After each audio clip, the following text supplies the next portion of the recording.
예, 입장이 확연히 다를 수밖에 없어요. 근데 저는 뭐냐면 그러면 그냥 차라리 다르다고 하라 이 말이에요. 다르다고. 예, 나는 다르고 여기 가서 주장할 생각이 없다 이렇게 말을 하면 돼요. 여론의 지탄을 받기 싫으니까 예. 그런 책임을 지기 싫으니까 그러는 것 같아요. 자, 런던 협약 얘기는 아마 다음 주에도 좀 더 이어서 할 수 있을 것 같습니다. 안녕하세요. 질문하는 기자 이정주 기자 시간입니다. 이정주 기자 안녕하세요. 네, 반갑습니다. 네, 우리 본방송에서 하던 이야기를 좀 더 이어가 보면요. 10월 2일인데 런던 협약 당사국 총회가 있습니다. 그래서 정부가 올해는 오염수가 방류된 해기 때문에 여기에 미리 서류를 좀 보내고 해서 적극적으로 우리 정부 입장을 좀 피력했어야 되는 거 아니냐라는 민주당 의원들 지적이 있었는데 정부는 아니다. 우리 가서 구두로 할 거다. 좀 지켜봐 달라. 이렇게 대답을 했거든요. 구두로 어떤 말을 할 것 같은가요? 전망을 좀 해주시죠. 제가 봤을 때는 이제 그 사실 그 취지만 말하면 그러니까 구두로 어떤 표현이 나올지는 잘 모르겠는데 적어도 이게 우리의 기존 이전 정부 네. 그러니까 문재인 정부 입장에서 그 강조했던 해양 투기는 잘못된 거다. 이런 식의 뉘앙스가 절대 나오지 않습니다. 절대 나오지 않아요. 또 이정주 기자가 돗자리를 펴니다, 여러분. 네. 절대 해양 방류가 잘못됐다는 표현은 안 할 거다. 그거를 만약에 하려고 했으면 의견서를 글로 쓰죠. 그렇죠. 글로 쓰죠. 2021년에 일본이 해양 방류를 결정했을 때는 그런 내용이 들어가 있었던 건가요? 의견서가 들어갔죠. 네. 왜냐하면 이게 그 앵커님도 알겠지만 우리 여기서 그 수산물 내기 했잖아요. 저랑 30만 원. 글로 썼으니까 말로 점점 했으니까. 부담감으로 다가오고 그죠? 있습니다. 이게 지금 영상이 이제 글의 효과가 있기 때문에 그런 거지.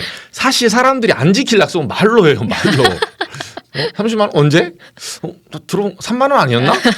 증거를 댈 수가 없어요. 우린 영상이 남지만 그래서 그렇죠. 글로 쓴 게 굉장히 위험하단 말이에요. 사실은. 그래서 의견서를 아마 안 쓰고 말로 이제 할 건데 네네. 그 제가 느끼는 이제 취재 전반적으로 보면 이걸 전략적 모호성이라고 짜고 이렇게 하잖아요. 예. 제가 취재하면서 그 현장에서 질문만 하고 온 게 아니라 이제 끝나고 나서 뭐 박성훈 차관도 만나고 예. 여러 사람 만나잖아요. 브리퍼들과 이제 대화를 하고 예. 오시죠. 제가 만나본 결과 가서 주장할 생각이 없어요. 가서 주장할 예, 생각이 생각이 없고 없습니다.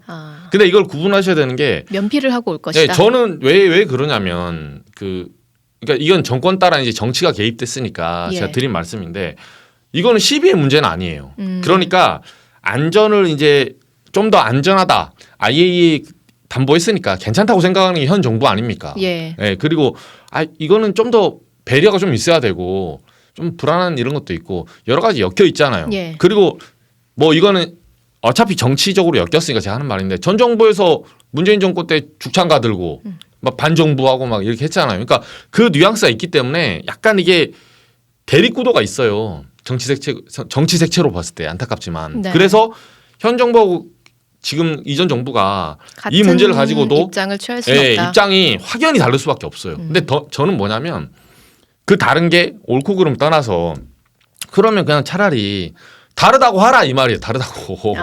나는 다르고 여기 가서 주장할 생각이 없다 이렇게 말을 하면 돼요. IAEA 말이 맞고 그리고 이게 맞는데 이 기자님은 왜 계속 괴담을 제기하냐. 차라리 이렇게 말하면 저는 깔끔하게 하겠는데 이걸 이제 계속 라인을 타는 거예요. 네네. 맞는 듯 아닌 듯 하니까 저는 이미 직관적으로 느끼고 있는데 여론의 지탄을 받기 싫으니까 예. 그런 책임을 지기 싫으니까 그러는 것 같아요. 자, 런던 협약 얘기는 아마 다음 주에도 좀 더 이어서 할 수 있을 것 같습니다. 10월 2일이니까요. 제가 런던에 가서 방송하면 얼마나 좋겠습니까? 그죠? 추진해 보시죠. 늦지 않아. 런던 갔다 못 옵니다. 제가. 여러분 좀 도와주세요. 런던 갈 비행기 표값 좀 도와주세요. 런던 가서 손흥민도 좀 응원하고 얼마나 좋겠습니까? 자, 다음. 지금 이제 추석이 코앞으로 다가왔는데 아무 생각 없다가도 사실 막상 이제 장을 봐야 될 시즌이 오니까 그럼 일본산 수산물이 시장에 얼마나 깔려 있을까 조금 궁금해지더라고요. 내가 이제 직접 식당에서 먹을 때는 또 그냥 별 생각 안 하다가 그쵸. 내가 사야 되는 입장이 되니까 그쵸. 그래서 좀 현황을 좀 알려주셨으면 좋겠어요. 이게 그 기사에 다 나왔으니까 제가 이제 말씀드리는데 해수부 홈페이지도 있어요. 예.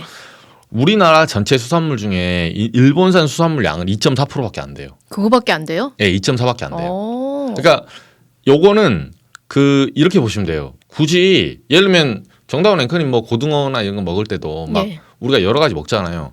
막 해산물 먹는데 굳이 저기 뭐 칠레산 고등어 찾아 먹습니까? 아니요, 굳이. 가격 경쟁력이 굉장히 높지 않으면, 그러니까 뭐 우리나라에서는 고등 한 마리 1,500원인데 칠레산 150원이다. 요 정도만 먹을 수도 있죠. 급식이나. 그렇죠. 근데 가격 경쟁이 크게 차이가 안 나면 중첩되는 품목들은 가까운 데를 먹어요, 보통. 왜냐면 특히나 어종은 그 유통비용이라고 하죠. 수족관에 네. 담아서 오거든요. 이게 많이 들어요. 그래서 2.4%인데 이 2.4%를 잘 보셔야 되는 게 예. 이게 단일 품목은 좀 다른 거예요. 아, 뭐 어떤데요? 그러니까 품목이? 예를 들면 2.4라고 해서 뭐 오징어, 꽁치, 고등어, 뭐 갈치 이걸 합해서 2.4냐? 그게 아니에요. 아, 그게 아니라 품목이 좀 정해져 있어요. 그렇죠. 아, 이게 이제 기사 나왔으니까 제가 말씀드리는데 일본에서 우리가 제일 많이 수입한 게 가리비입니다. 가리비. 가리비 진짜 좋아하는데. 네. 가리비 좋아하세요? 네. 제가 식약처에 물어봤거든요. 이게 왜 가리비가 이래 하니까 북해도산 아, 2.4% 중에 거의 대부분이 가리비인 가리비. 거예요. 네, 가리비 이제 지난번에 이게 그 부산하고 인천에서 그 원산지 둔갑한 거 네, 적발했어요. 맞아요. 네, 특별 단속해서 그 걸린 품목이 다 활돔하고 가리비였어요. 활돔 가리비. 네. 그게 이제 일본산인데 국내산으로 요새 이제 둔갑했다. 둔갑했다. 네. 사람들이 자꾸 네. 안 살려고 하니까. 그 둔갑한 거지 꽁치는 없어요. 아. 꽁치는 둔갑시킬 이유가 없어요. 그럼 이제 시장 가서 좀 고르실 때 당분간 그 가리비랑 돔 사실 때만 조금 조심하시면 그렇죠. 되겠네요. 이게 일본산이라고 정확히 말하면 이제 혹시라도 소비자들이 헷갈리니까 이거는 식약처에서 그대로 말한 걸 제가 전달해 드리는데 일본산 중에 이제 부분 집합이죠. 후쿠시마산.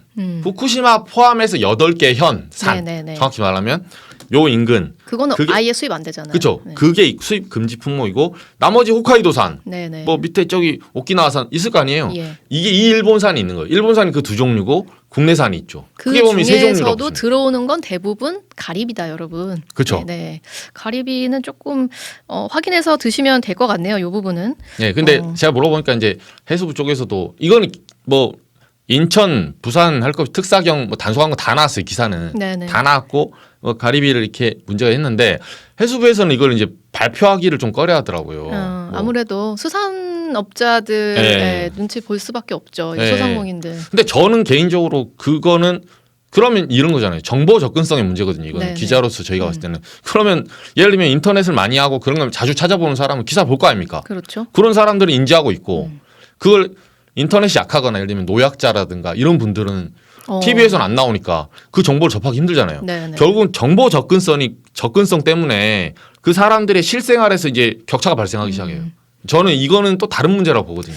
맞습니다. 그리고 또 용산 그 대통령실 기본적인 입장은요. 사실 뭐 일본산 다 먹어도 된다는 거잖아요. 그쵸. 오염수 방류 지금 다 처리됐으니까 안전하다. 그죠. 그래서 지금 릴레이 급식 했잖아요. 그죠. 수산물 급식. 네. 그거 계속 잘 진행되고 있어요. 요게 일주일하고 끝났죠. 그렇게 빨리 끝났어요? 제가 이래서 이거를 저는 이제 출입한 지 오래돼서 먹어보진 못했는데 그때 이제 막 홍보하고 난리 났었는데 이거 들어보니까 단가가 안 맞는 거예요. 단가가 어땠는데요? 원래 수산물이 비싸잖아요. 보시면. 네네. 원래 육류보다 수산물이 훨씬 비싸요. 그 육류 같은 경우는 가공 포장해서 수입하기도 하고 뭐 곱창 이런 거 영미권에서 안 먹습니다. 그거 우리가 이제 서로 딜해서 먹기도 하고 이런데 수산물은 아까 제가 말했잖아요. 활어 상태를 유지해야 돼서 유통비용이 굉장히 많이 들어요. 그래서 기본 단가가 있는데 이거를 제가 물어보니까 그때 급식에 나오니까 좋아했잖아요. 예. 왜냐하면 싸고 맛있으니까. 싸고 그게 한 끼에 3,000원이에요.